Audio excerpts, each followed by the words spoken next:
بسم اللہ الرحمن الرحیم۔ اللہ کے نام سے جو سراسر رحمت ہے، جس کی شفقت ابدی ہے۔ وَلَمَّا تَوَجَّهَ تِلْقَاءَ مَدْيَنَ قَالَ عَسَى رَبِّي أَن يَهْدِيَنِي سَوَاءَ السَّبِيلِ وَلَمَّا وَرَدَ مَاءَ مَدْيَنَ وَجَدَ عَلَيْهِ أُمَّةً مِّنَ النَّاسِ يَسْقُونَ وَوَجَدَ مِن دُونِهِمُ امْرَأَتَيْنِ تَذُودَانِ قَالَ مَا خَطْبُكُمَا قَالَتَا لَا نَسْقِي حَتَّى يُصْدِرَ الرِّعَاءُ وَأَبُونَا شَيْخٌ كَبِيرٌ فسقى لهما ثم تولى إلى الظل فقال رب إني لما أنزلت إلي من خير فقير۔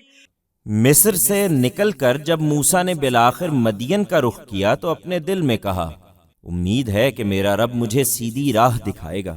چنانچہ چلتے چلتے جب وہ مدین کے کنویں پر پہنچا تو اس نے دیکھا کہ وہاں لوگوں کی ایک بھیڑ لگی ہے اور وہ اپنے جانوروں کو پانی پلا رہے ہیں، اور یہ بھی دیکھا کہ ان سے الگ دو عورتیں ہیں جو اپنے گلے کو روکے کھڑی ہیں۔ اس نے پوچھا، تمہارا کیا ماجرا ہے؟ انہوں نے کہا، ہم اپنے جانوروں کو پانی نہیں پلا سکتی جب تک یہ چرواہے اپنے جانور نہ ہٹا لیں، اور اس کام کے لیے ہمیں ہی آنا پڑتا ہے، اس لیے کہ ہمارے والد بہت بوڑھے ہیں۔ یہ سن کر موسیٰ نے ان دونوں کی خاطر ان کے گلے کو پانی پلا دیا، پھر ہٹ کر سائے کی طرف آیا اور دعا کی کہ میرے پروردگار، اس وقت جو خیر بھی تو میرے لیے اتار دے، میں اس کا حاجت مند ہوں۔ فجاءته إحداهما تمشي على استحياء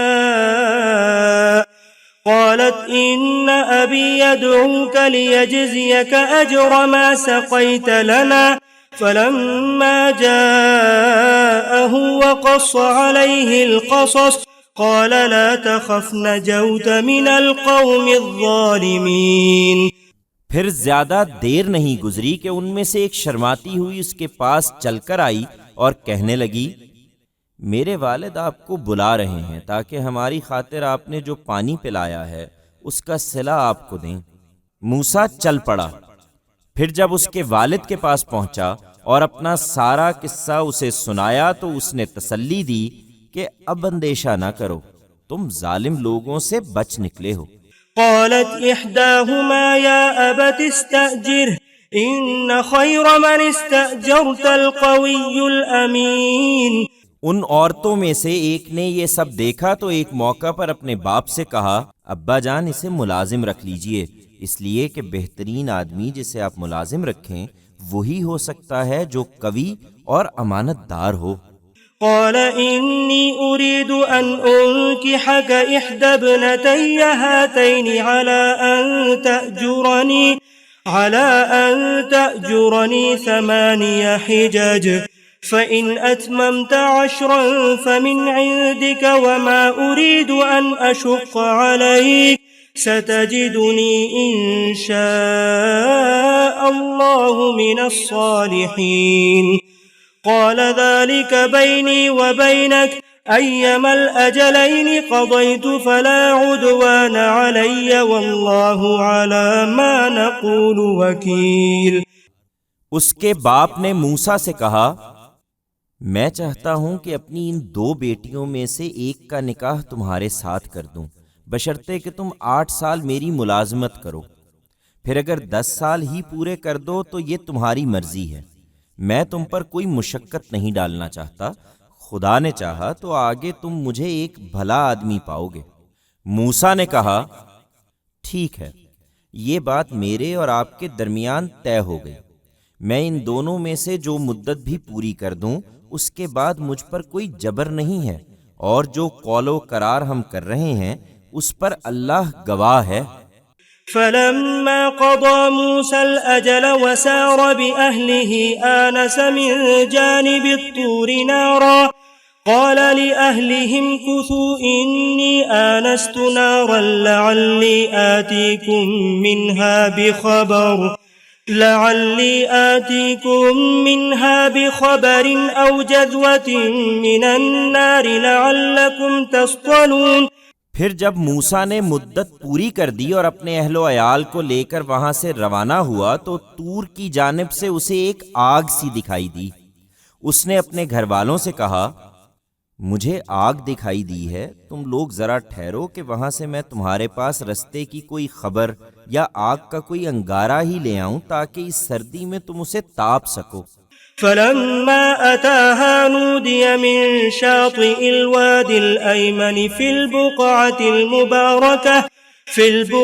المباركة من الشجرة أن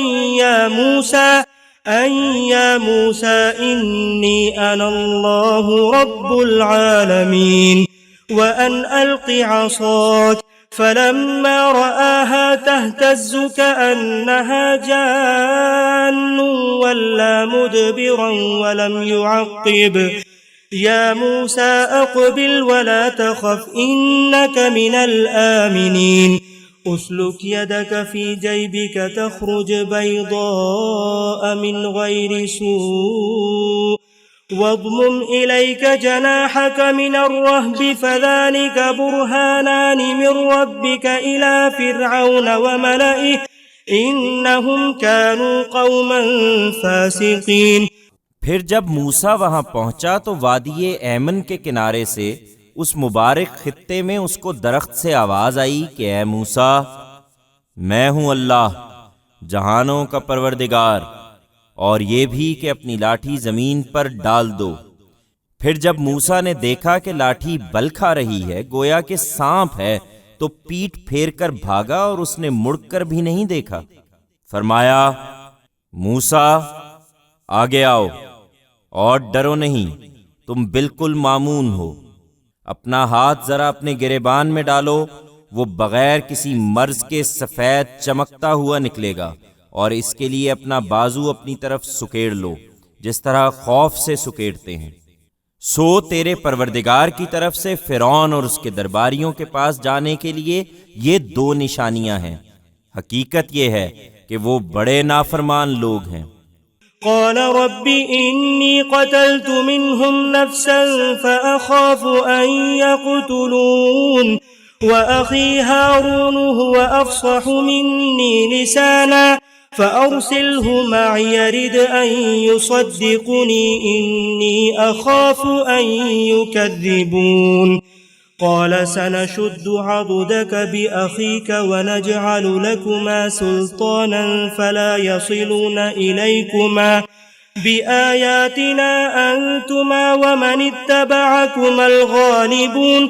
موسیٰ نے عرض کیا کہ میرے پروردگار، میں تو ان کا ایک آدمی قتل کر چکا ہوں، اس لیے ڈرتا ہوں کہ وہ مجھے مار ڈالیں گے، اور میرا بھائی ہارون اس کی زبان مجھ سے زیادہ فصیح ہے، سو اس کو میرا مددگار بنا کر میرے ساتھ بھیجیے کہ وہ میری تائید کرے، مجھے اندیشہ ہے کہ وہ مجھے جھٹلا دیں گے۔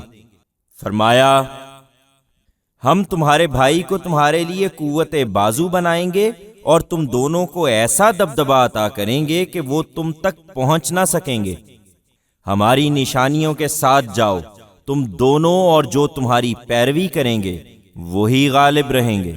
فلما جاءهم موسى بآياتنا بينات قالوا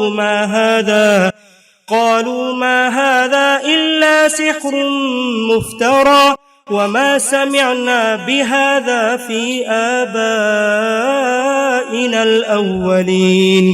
پھر جب موسیٰ ہماری ان واضح نشانیوں کے ساتھ ان کے پاس آیا تو انہوں نے کہہ دیا کہ یہ تو محض گھڑا ہوا جادو ہے، اور اس طرح کی بات ہم نے اپنے اگلے باپ دادوں میں تو کبھی سنی ہی نہیں۔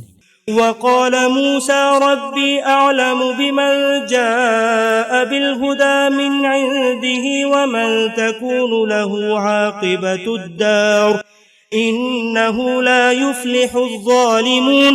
موسیٰ نے جواب دیا، میرا پروردگار خوب جانتا ہے اس کو بھی جو اس کی طرف سے ہدایت لے کر آیا ہے، اور اس کو بھی جس کے لیے اگلے گھر کا اچھا انجام ہے۔